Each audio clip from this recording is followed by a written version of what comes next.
Welcome to Left Africa.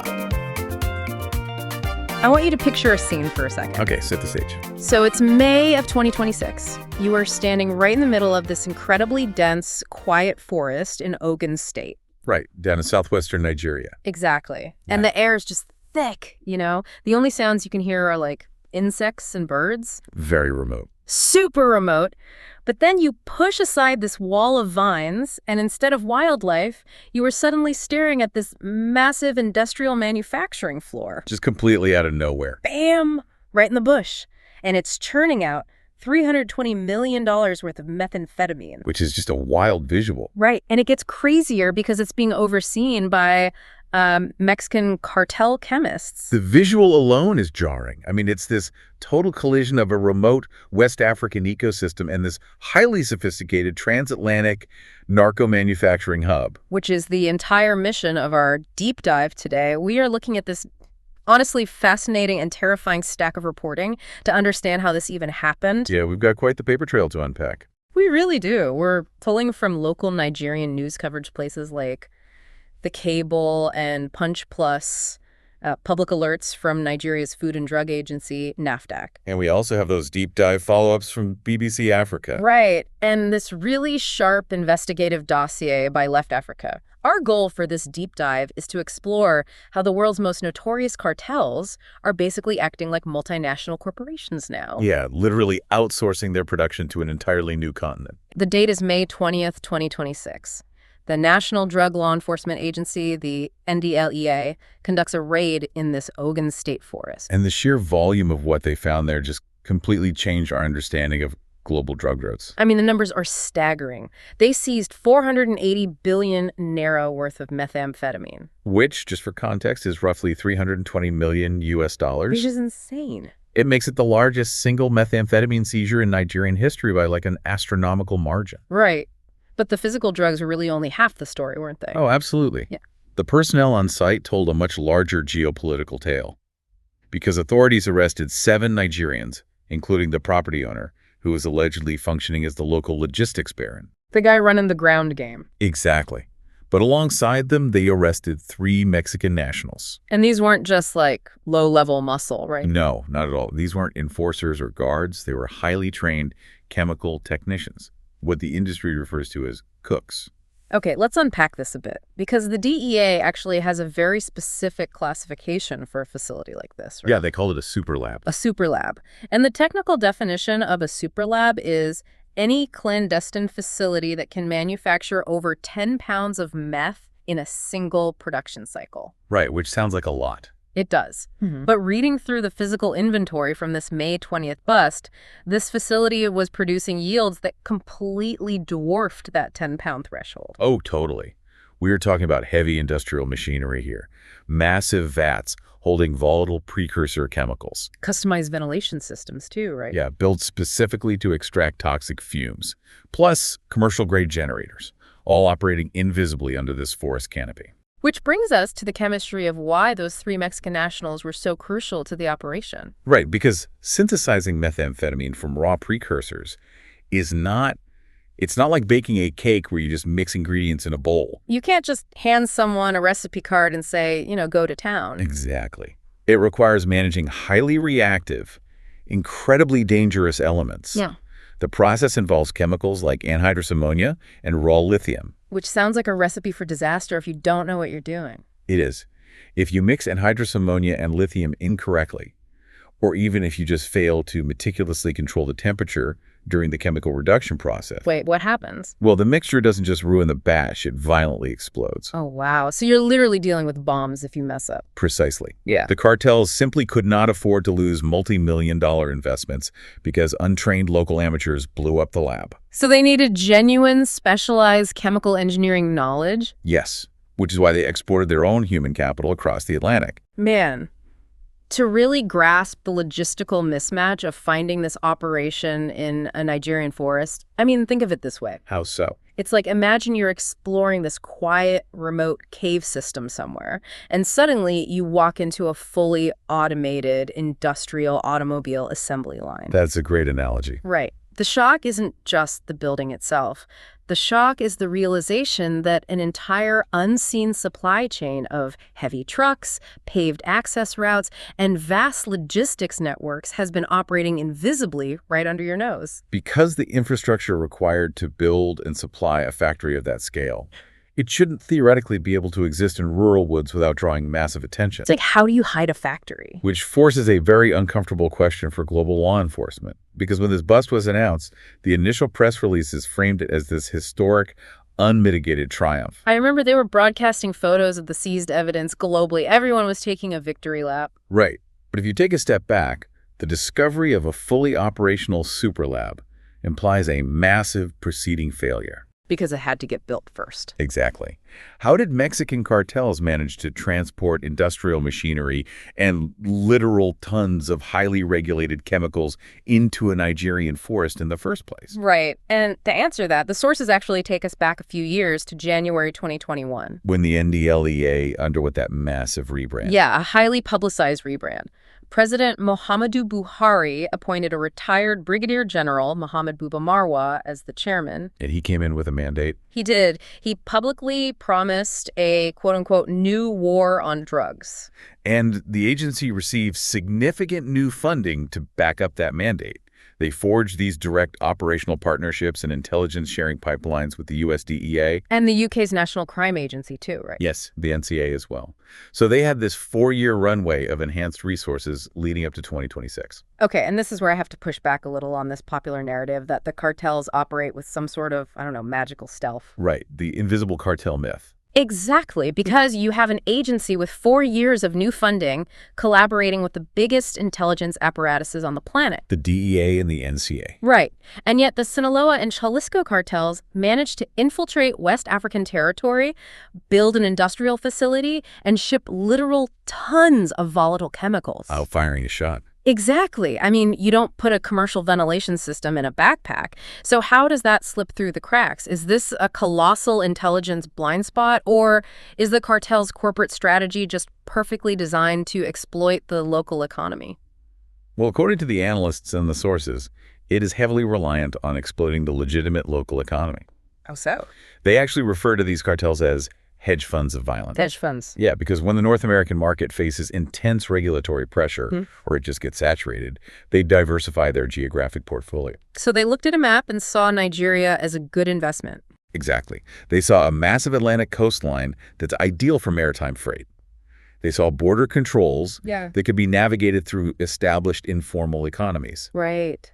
But most importantly, they recognized the immense value of local camouflage. Ah, the camouflage is the key here. They didn't try to smuggle everything in through, like, secret underground tunnels. No, they hid it in plain sight. Which is wild. It is. So Ogun State has this robust agricultural sector, right? Okay. And one of the primary precursor chemicals for methamphetamine, that anhydrous ammonia we talked about. Yeah, the stuff that explodes. Right.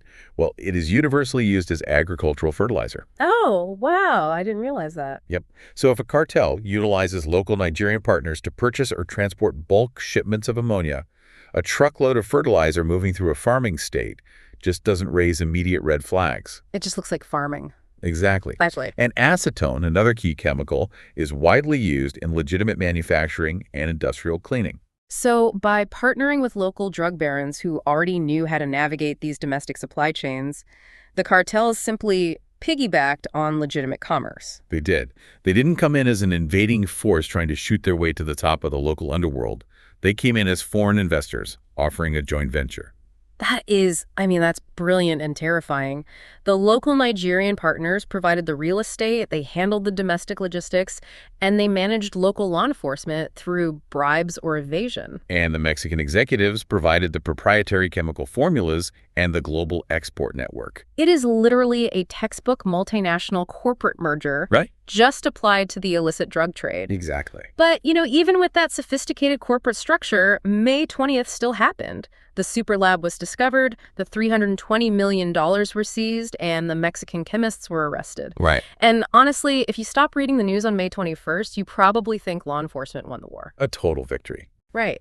But here's where it gets really interesting, because the Left Africa dossier and the BBC Africa investigations, they reveal a much darker twist about what happened after the headlines faded. Yeah, the narrative shifts dramatically here from a definitive victory to this glaring showcase of systemic vulnerabilities. So in July 2026, this is just 2 months after the historic raid, BBC Africa publishes a follow-up investigation. And they proved the May 20th bust barely even registered as a speed bump for the cartels. Right. Instead of retreating across the Atlantic, the cartels just decentralized. They pivoted. Yeah, they abandoned the single massive superlab model and began multiplying, opening numerous smaller, highly mobile labs across Ogun State. And the BBC investigation included this one photograph that just fundamentally undermines the initial NDLEA victory narrative. Oh, the photo. The photo was taken on July 22nd, and it shows NDLEA officers posing in front of a clandestine meth lab site hidden in the bush. But the critical context provided by the sources, and this is key, is that this was not a triumphant mid-cook raid. No. The lab in the photograph had been operational for an extended period, and the officers are basically standing in a compromised, potentially abandoned crime scene. Well, after the product had been synthesized and moved out. Right. And then the very next day, July 23rd, Nigeria's Food and Drug Agency, NAFDAC, issues a public alert about the proliferation of these labs. And 2 days after that, on July 25th, NDLEA Chairman Marwa issues a direct public warning to traditional rulers and community leaders in the southwestern forests, urging them to look out for cartel activity. I mean, imagine you're the head of a drug enforcement agency for a second. The public signaling here is fascinating. It really is. Do you celebrate a record-breaking bust because it provides a phenomenal photo op? Or do you experience a systemic panic because discovering an industrial operation by accident means your own intelligence network completely missed a factory operating right under your nose? Well, the Left Africa investigative dossier argues that the situation heavily reflects the latter. They are basically panicking, because they highlight that the May 20th discovery was not the culmination of proactive long-term intelligence gathering. There was no master plan. Exactly. There's no complex financial tracking of precursor chemical purchases. There was no satellite surveillance mapping the logistical routes. So how did they find it? According to the agency's own operational statements, the lab was discovered due to a localized tip-off. Wow. So someone on the ground talked or made a mistake, and the authorities just stumbled into a $320 million jackpot. Yes. Which brings us to the core structural critique found in the sources: the vast difference between reactive policing and proactive policing. Okay, let's break that down. Proactive policing is what? Proactive policing dismantles the machinery of the cartel before the drugs are ever made. Like intercepting the commercial shipments of lithium and acetone at the port of entry. Exactly. It involves freezing the bank accounts of the local logistics partners. Yeah. Basically, it cuts the supply chain. While reactive policing is arriving at an abandoned clearing in the forest to take a photograph weeks after the methamphetamine has already been exported. Right. And when a law enforcement apparatus relies primarily on public relations victories driven by reactive tip-offs, it completely fails to disrupt the cartel's underlying business model. Because for a multinational syndicate generating billions of dollars globally, losing one super lab to a random tip-off is what? Just a localized capital loss. It's just the cost of doing business in an emerging market. You write off the lost machinery, you bail out or replace the chemists, and you open 3 smaller, harder-to-track labs in the neighboring district. Which is exactly what the BBC proved they did. Right. The Left Africa reporter actually summarized the grim reality by stating that current enforcement mechanisms look less like a war and more like a wake. Wow. More like a wake. That is a brutal assessment. It really puts it in perspective. But the concept of a cartel just factoring a $320 million loss into their quarterly budget is terrifying. It forces us to examine the economics of this operation. Absolutely. If the cartels are treating Nigeria purely as this favorable manufacturing environment with, manageable overhead, we have to look at the consumer side of the supply chain. Right. Where's the money coming from? Exactly. Who is buying the product and who is absorbing the invisible collateral damage of this local manufacturing boom? So, regional reporting from the Africa Defense Forum in June 2026, alongside an investigation from the Times UK titled Africa's Breaking Bad, contextualizes this as a continent-wide logistical pattern. Meaning it's not just an isolated Nigerian problem? No, not at all. But critically, the super labs in Ogun State are not producing for the local Nigerian market. Oh, really? Yeah, the domestic economy simply cannot support the premium price point the cartels demand for this level of product. Ah, so the product is entirely slated for export? Mostly, yes. It is bound for high-paying consumer markets, primarily in Europe, and to a secondary degree, South Africa. So the financial model is perfectly bifurcated. The product and the profits flow outward to Europe and the Americas, while the devastating consequences of the production just remain localized in West Africa. Exactly. It's the darkest, most predatory version of offshore manufacturing. I mean, imagine an unregulated mining company moving into a developing nation. Oh, that's a good way to look at it. Right. The host country is forced to absorb all the toxic runoff, the destruction of their natural resources, and the localized violence required to secure the perimeter. While the executives profit. Exactly. The foreign executives sitting in air-conditioned offices an ocean away export 100% of the finished goods and keep 100% of the profits. The parallel to predatory mining is incredibly accurate, especially when you factor in that July 23rd NAFDAC alert. The one about the environment. Yes, that alert focused entirely on the environmental devastation. The chemicals required to extract methamphetamine from precursors, the lithium, the red phosphorus, the acetone, they create highly toxic, volatile waste products. And I'm guessing when cartels operate in a remote forest, they do not contract commercial waste disposal companies to handle their chemical runoff. No, they certainly do not. So they just dump the sludge out the back door of the lab. Literally. They dump gallons of heavy chemical waste directly onto the forest floor. That toxic sludge immediately seeps into the soil, and it permanently ruins the agricultural viability of the land. Which is devastating for a farming state like Ogun. It is. It percolates down into the local water table, contaminating the groundwater that nearby villages rely on for drinking and farming. So you have local Nigerian farming communities who have absolutely zero connection to the global narcotics trade, finding their local ecosystem poisoned by red phosphorus. They are paying the physical and environmental price to manufacture synthetic highs for European consumers, all managed by a corporate syndicate in Mexico. Man, it is a devastating chain of collateral damage, and it goes entirely ignored if you only read the headlines about the retail street value of the drugs seized by police. Because the environmental destruction is the permanent legacy of the super lab long after the physical machinery has been confiscated. It's sobering. Bringing all these threads together, I mean, the deep dive into these sources completely inverts the initial narrative of May 2026. It really does. What was broadcast globally as a historic law enforcement victory, a $320 million blow to the cartels, was actually just the unmasking of a much deeper systemic failure. Right. The discovery proved that a global criminal syndicate had already successfully integrated itself into the West African landscape, utilizing local agricultural supply chains to mask an industrial operation. So the broader takeaway for you listening is really how effectively the sheer volume of information, combined with strategic PR, can obscure the truth on the ground. A single striking photograph of seized drugs can dominate a news cycle for a week, providing this comforting illusion of security. Meanwhile, the structural intelligence gaps that allowed a foreign cartel to import chemical engineers and establish a transatlantic supply chain, they remain completely unaddressed. We've covered the logistics, the chemistry, the failure of reactive policing, but, and here's where we leave you today, there was one final detail buried in the BBC and NDLEA reports that we haven't touched on yet. And it fundamentally changes the future of this threat. It really does. The alerts noted that the Mexican cartel chemists aren't just flying in to operate the heavy machinery themselves. No,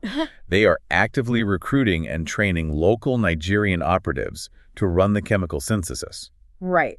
They are engaged in the direct transfer of highly specialized technical knowledge. They are teaching the complex chemistry of the birch reduction method to local partners just to scale their operations faster. Which leaves us with a truly provocative question to think about. The Mexican cartels are essentially franchising their operation, right? Mm-hmm. They are handing over their proprietary chemical expertise to local West African networks. Right. So what happens in 2, 3, or 5 years when those newly trained local operatives realize they possess all the technical knowledge, the local logistical control, and the smuggling routes? They have the whole playbook. Exactly. What happens when they decide they no longer need to share their profits with the Mexican middlemen? It's a terrifying thought. By bringing their corporate business model across the Atlantic, The cartels might be accidentally providing the seed capital and the graduate-level training required to birth a completely indigenous, globally competitive West African super cartel. It makes you wonder who will really control that quiet forest in Ogun State a decade from now. The unintended consequences of their own expansion could end up creating their most formidable global rival. Absolutely wild to think about. Well, thank you so much for joining us on this deep dive. We really hope unpacking these sources helped you look past the initial press releases and understand the complex mechanisms driving this global shift. Thanks for listening, everyone. Stay curious, keep asking the hard questions, and we will catch you on the next deep dive.